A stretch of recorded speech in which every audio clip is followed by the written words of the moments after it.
Hello friends, welcome back to my YouTube channel love to nature ISPCS। Friends, Hindi grammar के इस class में आज हम शब्द विचार के अंतर्गत हम शब्दों का वर्गीकरण को विस्तार से जानेंगे। तो हेडिंग डाल लीजिए सभी लोग, शब्दों का वर्गीकरण, क्लासिफिकेशन ऑफ वर्ड्स। तो शब्दों का जो वर्गीकरण है वो अलग अलग आधार पे अलग अलग होता है। आज हम शब्दों को किस किस आधार पर वर्गीकरण किया गया है उसके बारे में जानेंगे। सबसे पहले बता दें कि शब्दों का वर्गीकरण 4 आधार पर किया जाता है। वो कौन कौन से आधार हैं, आइए उसे देखते हैं। सबसे पहला जो आधार है वो है प्रयोग के आधार पे।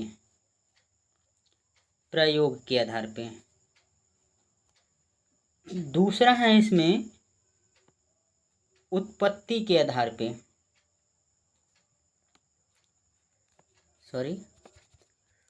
उत्पत्ति के आधार पर।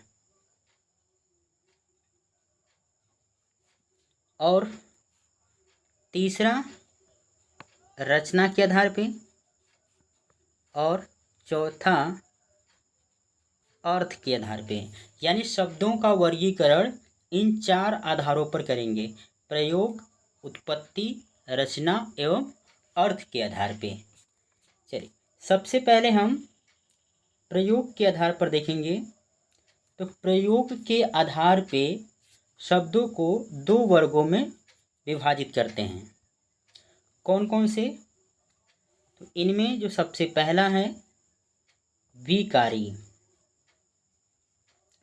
विकारी, और जो दूसरा है उसे हम अविकारी कहते हैं। अब विकारी के अंतर्गत और अविकारी के अंतर्गत कौन कौन से आता है इसे भी देख लेते हैं। तो विकारी के अंतर्गत संज्ञा, सर्वनाम,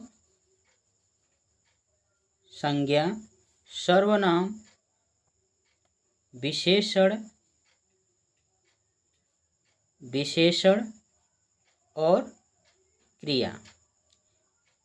यानी संज्ञा, सर्वनाम, विशेषण और क्रिया जो है ये विकारी के अंतर्गत आता है।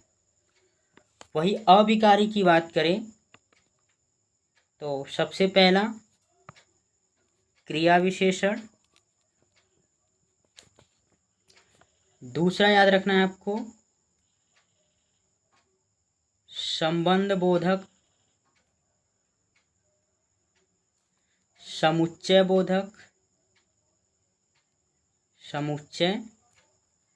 बोधक, और लास्ट याद रखना है विस्मयादि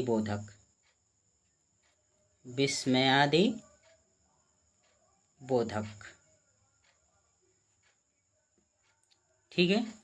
तो प्रयोग के आधार पे 2 भागों में, विकारी और अविकारी, और विकारी के अंतर्गत 4 संज्ञा, सर्वनाम, विशेषण, क्रिया, जैसे नाउन, प्रोनाउन, एडजेक्टिव और वर्ब कहते हैं। वही जो अविकारी है उसके अंतर्गत भी 4 हैं, क्रिया विशेषण, संबंध बोधक, समुच्चय बोधक और विस्मयादि बोधक। इंग्लिश में इसे हम एडवर्ब, प्रीपोजिशन, कंजक्शन और इंटरजेक्शन कहते हैं। तो ये हो गया आपका प्रयोग के आधार पे।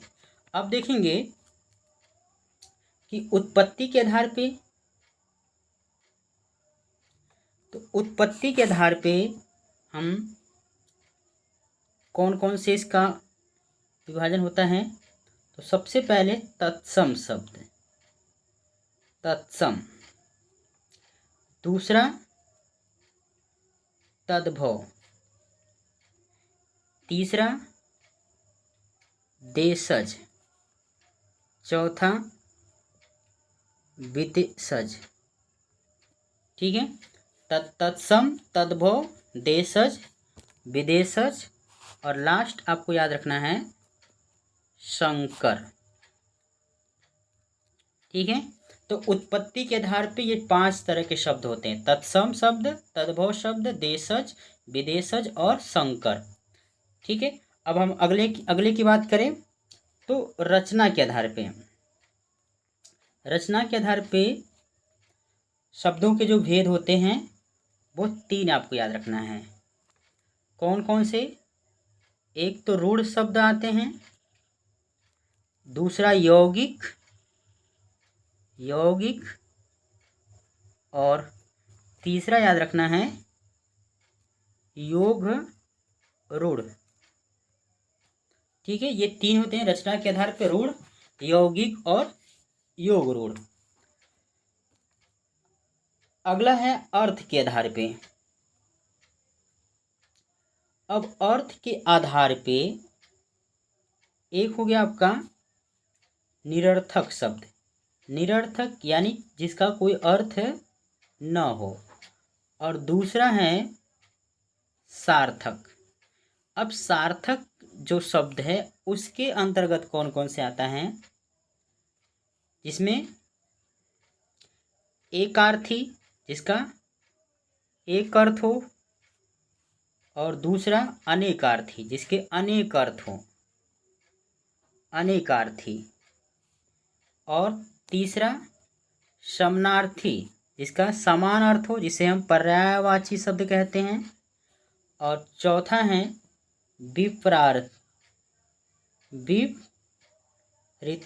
विपरीतार्थ, जिसे हम विलोम शब्द या एंटोनिम्स कहते हैं।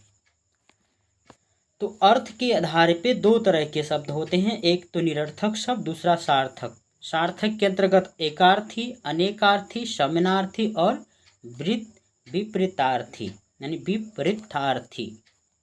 तो ये हो गए आपके शब्दों का वर्गीकरण। अब हम इन्हीं शब्दों का वर्गीकरण अलग अलग आधार पे करेंगे। इनमें सबसे पहले हम जानेंगे कि जो बीकारी शब्द हैं, बीकारी शब्द के बारे में।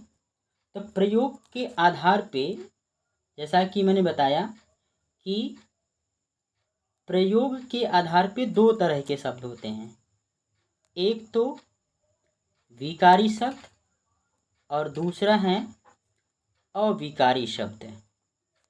विकारी शब्द के अंतर्गत मैंने 4 शब्द बताया, एक तो संज्ञा, दूसरा सर्वनाम, तीसरा विशेषण और चौथा क्रिया। यानी संज्ञा, सर्वनाम, विशेषण और चौथा क्रिया। ये 4 शब्द हैं जो कि विकारी के अंतर्गत आते हैं। अब हम जानेंगे कि जो विकारी शब्द हैं उनमें जो संज्ञा, पहले आपको बता दें विकारी होता क्या है, उसके बाद हम संज्ञा, सर्वनाम, विशेषण और क्रिया के बारे में जानेंगे। तो विकारी शब्द क्या है?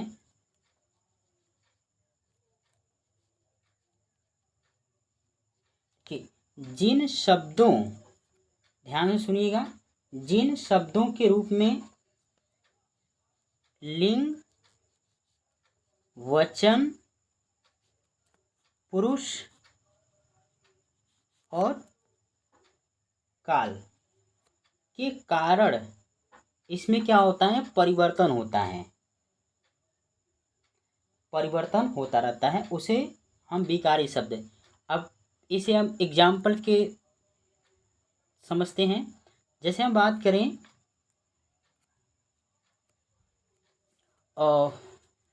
कुर्सी, एक एग्जाम्पल लेते हैं कुर्सी। अब ये कुर्सी है, तो अब हम इसे एक वचन के रूप में, ये कुर्सी है।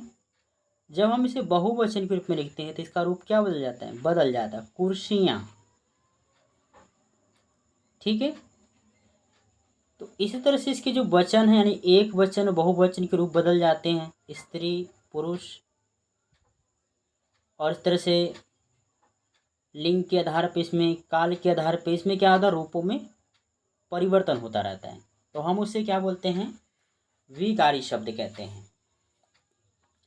ठीक है, अब हम जानेंगे विकारी शब्द में सबसे पहले संज्ञा। संज्ञा क्या है? तो संज्ञा को बस इतना ध्यान में रखना है कि संज्ञा का जो सामान्य अर्थ होता है नाम,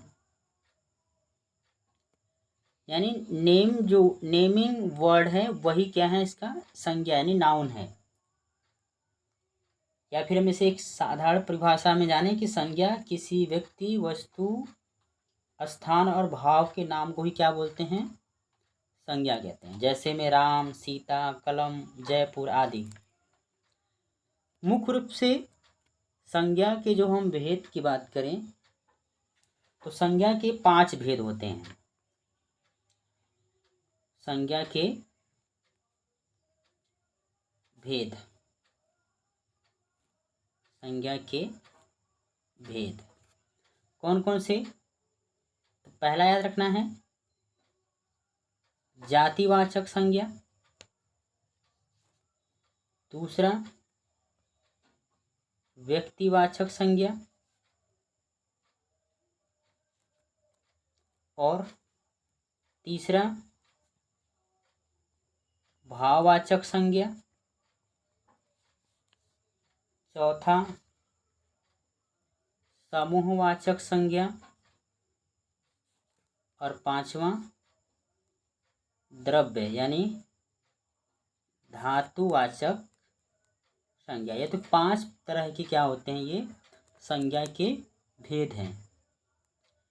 और अब कुछ आधुनिक वर्गीकरण किया गया है संज्ञा का, तो उन्हें भी जान लें कि प्राणी यानी जीवन के आधार पे एक तो प्राणीवाचक और दूसरा अप्राणीवाचक। ठीक है, जिसमें जीवन है वो प्राणीवाचक और जिसमें जीवन नहीं है अप्राणीवाचक। एक और आधार पे हम इसे संज्ञा का वर्गीकरण करते हैं गणनीय और अगणनीय, यानी जिसे हम गणना कर सकते हैं, वी कैन काउंट, तो हो जाएगा गणनीय, और कांट काउंट हो जाएगा अगणनीय। ठीक है, तो संज्ञा के जो वर्गीकरण है ये 3 तरह के आधार पे किया गया है।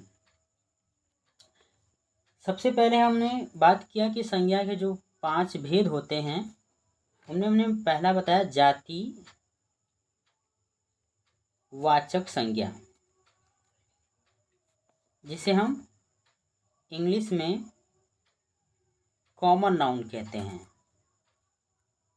कॉमन नाउन, तो कॉमन नाउन क्या होता है, जिन शब्दों से वस्तु और व्यक्ति के संपूर्ण जाति यानी उसका पूरी जाति का बोध होता है, वो क्या कहलाता है, कॉमन नाउन। अब वो किसी कोई वस्तु का नाम, कोई वस्तु हो सकता है जैसे कुर्सी,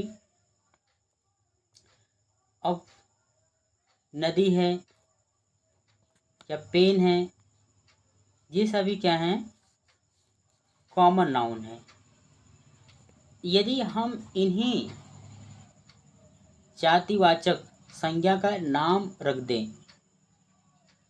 तब वो क्या कहलाएगा, प्रॉपर नाउन कहलाएगा। क्या कहलाएगा, प्रॉपर नाउन। प्रॉपर नाउन जिसे हम व्यक्तिवाचक संज्ञा कहते हैं। जैसे कोई नदी है गंगा, कोई किताब का नाम है, पुस्तक का नाम, विषय का नाम है हिंदी, किसी व्यक्ति का नाम है राम, तो ये क्या कहलाएगा, प्रॉपर नाउन, या फिर इसे हम व्यक्तिवाचक संज्ञा कहते हैं। और जो तीसरा है आपका भाववाचक संज्ञा, इसे हम इंग्लिश में एब्स्ट्रैक्ट नाउन कहते हैं। एब्स्ट्रैक्ट नाउन, भाववाचक संज्ञा जो होता है, यानी जिन शब्दों से किसी व्यक्ति या वस्तु के गुणों, उसके भाव और कामों और दशाओं की बोध होता है, उसे हम क्या कहते हैं? भाववाचक संज्ञा। जैसे में मित्रता, बुढ़ापा, ठीक है, कड़वा, ये शब्द जो हैं, भाववाचक संज्ञा एक ऐसा संज्ञा होता है जिसे वी कांट टच, उसे छू नहीं सकते हैं, but we can feel it, उसे महसूस कर सकते हैं। ठीक है। अगली जो संज्ञा है वो है कलेक्टिव नाउन। कलेक्टिव नाउन, अब कलेक्टिव नाउन क्या है? इसे हम समूहवाचक संज्ञा कहते हैं। समूहवाचक संज्ञा से जो जाति थी उनका क्या होगा? समूह होगा, उसी हम क्या कहते हैं? समूहवाचक संज्ञा। जैसे भीड़, भीड़ किसी का भी हो सकता है, एक समूह। बंच यानी समूह। इस तरह से आर्मी हो गया, क्लास हो गया, ये सभी जो शब्द हैं ये क्या कहलाते हैं? कलेक्टिव नाउन या समूहवाचक संज्ञा। लास्ट है आपका द्रव्यवाचक, या फिर हम इसे धातुवाचक संज्ञा कहते हैं, और इंग्लिश में इसे हम मैटेरियल नाउन कहते हैं। अब कोई भी तरल पदार्थ हो या फिर ठोस अवस्था में हो, है ना, गैस अवस्था, रॉ मटेरियल्स जो होते हैं, जिनका हम प्रयोग करके, अब ये खाद्य पदार्थ भी हो सकता है ना, धातु है, ये सब भी क्या कहलाएंगे? मटेरियल नाउन, जिनका प्रयोग करके हम जातिवाचक संज्ञा भी बना सकते हैं। जैसे सोना, अभी हम गोल्ड की बात कर रहे हैं, तो गोल्ड एक धातु हो गया। जब हम इस गोल्ड से रिंग यानी अंगूठी बना देंगे, तब वो अंगूठी क्या कहलाएगा? जातिवाचक संज्ञा कहलाएगा। और उस अंगूठी का नाम रख दें तो व्यक्तिवाचक संज्ञा कहलाएगा। ठीक है फ्रेंड्स, तो आज की वीडियो में इतना ही। हमने जाना आज का शब्दों का वर्गीकरण। उस वर्गीकरण के लिए हमने कई आधार पर वर्गीकरण किया, और फिर आज प्रयोग के आधार पे शब्दों के भेद, जिसमें हमने विकारी शब्द और अविकारी शब्द, और विकारी शब्द में हमने आज संज्ञा को पढ़ा। फिर अगले क्लास में हम सर्वनाम, विशेषण और क्रिया के बारे में पढ़ेंगे। चलिए फ्रेंड्स, हम फिर अगले वीडियो लेक्चर मिलेंगे। तब तक के लिए जय हिंद, जय भारत।